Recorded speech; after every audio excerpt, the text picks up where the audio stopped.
Hello, আমি সৌরভ।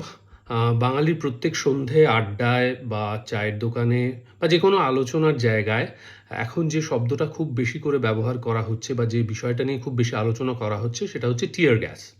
এবার tear gas কী? Tear gas কোথা থেকে এসছে? এর উৎপত্তি বা কীভাবে হয়েছিল? সে বিষয়ে জেনে নেওয়া যাক। টিয়ার গ্যাস আসলে খুব মাইল্ড এক ধরনের রাসায়নিক অস্ত্র বা কেমিক্যাল ওয়েপন।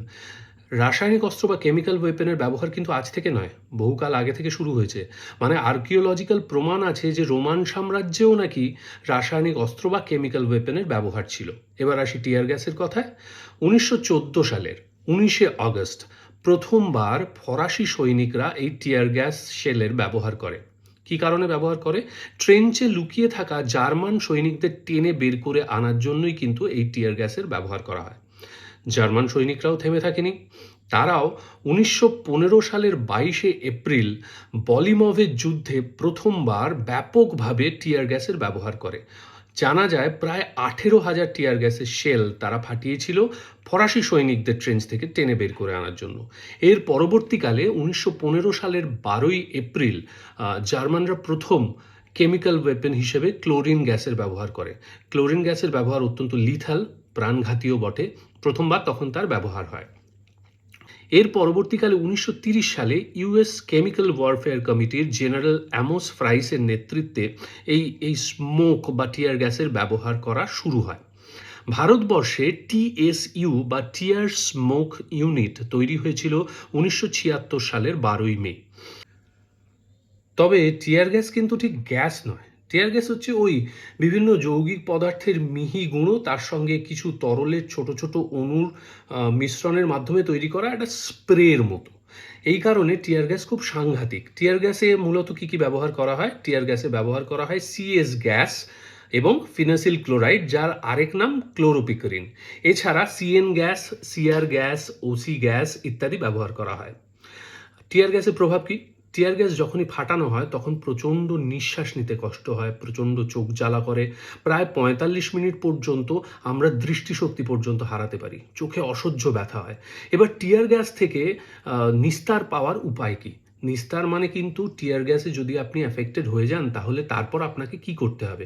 খুব সহজ ব্যাপার, এবং একমাত্র সবচেয়ে পাওয়ারফুল রেমেডি হচ্ছে চোখে জল দিন, জলের ঝাপটা দিন। কোনো কারণে আপনি যদি টিয়ার গ্যাসের কবলে পড়েন তাহলে প্রথমেই সেই টিয়ার গ্যাস আক্রান্ত জায়গাটা থেকে দূরে সরে যান এবং যত তাড়াতাড়ি সম্ভব, যত বেশি করে পারেন, পরিষ্কার জলের ঝাপটা দিতে থাকুন আপনার চোখে। তাহলে কিছুক্ষণের মধ্যে আপনি আরাম পেতে থাকবেন। ইন্টারনেট ঘেঁটে যেটুকু তথ্য পেলাম তাতে দেখতে পেলাম যে ওই 2022 সালের মে মাসে কলকাতা পুলিশ আরও 500টি টিয়ার গ্যাস গানের অর্ডার দিয়েছে। অবভিয়াসলি যেটা আমাদের কেন্দ্রীয় সরকারের ওই রাইফেল ফ্যাক্টরি থেকেই সরবরাহ করা হবে। এই যে আমরা এর আগে টিয়ার স্মোক ইউনিটের কথা বলেছি, এই টিয়ার স্মোক ইউনিটের যদি ওয়েবসাইটে যান তাহলে আপনি অবাক হয়ে যাবেন যে কত ধরনের টিয়ার গ্যাস শেলস আছে।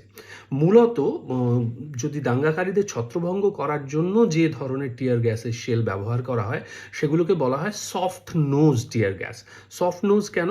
এগুলো মূলত প্লাস্টিকের তৈরি হয় এবং এর মুখে একটা কুশনিং থাকে, যাতে যদি সরাসরি কারোর গায়ে গিয়েও এই টিয়ার গ্যাসের শেলটা আঘাত করে তাহলে সেই মানুষটি আঘাতপ্রাপ্ত না হন, অন্তত বেশি আঘাতপ্রাপ্ত না হন, তার যাতে গুরুতর জখম হওয়ার সম্ভাবনা না থাকে।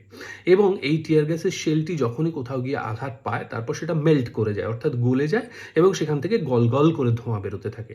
এছাড়া আরেকটা খুব ইন্টারেস্টিং ইকুইপমেন্ট আছে যেটার নাম হচ্ছে অগ্নিবর্ষা। অগ্নিবর্ষার থেকে এক ধরনের টিয়ার শেল ছোঁড়া যায় যার মধ্যে 12 ভোল্টের ব্যাটারির চার্জ আছে। অর্থাৎ সেই টিয়ার শেলটা যদি কাউকে আঘাত করে তাহলে ধোঁয়া তো বেরোবেই, তার সঙ্গে যার গায়ে আঘাত করবে সেই মানুষটার গায়ে প্রায় 12 ভোল্টের ব্যাটারির সমান একটা ইলেকট্রিক্যাল শক লাগবে। টিয়ার গ্যাস গান এই মুহূর্তে অনেকগুলো ধরনের আছে, তবে মূলত সেন্ট্রাল ওয়ার্কশপ অ্যান্ড স্টোর্সের মধ্যে MK3 এবং MK4 এর ব্যবহার সবচেয়ে বেশি দেখতে পাওয়া যায়। এর রেঞ্জ হচ্ছে 35 মিটার থেকে 100 মিটার। এই মুহূর্তে সবচেয়ে আধুনিক টিয়ার গ্যাস নিয়ে যে R&D অর্থাৎ রিসার্চ অ্যান্ড ডেভেলপমেন্টের ফলে যে প্রোডাক্টটি তৈরি হয়েছে সেটা হচ্ছে ড্রোন। যে ড্রোনের মাধ্যমে টিয়ার গ্যাস পার্টিকুলার জায়গায় গিয়ে ফেলে দেওয়া যাবে।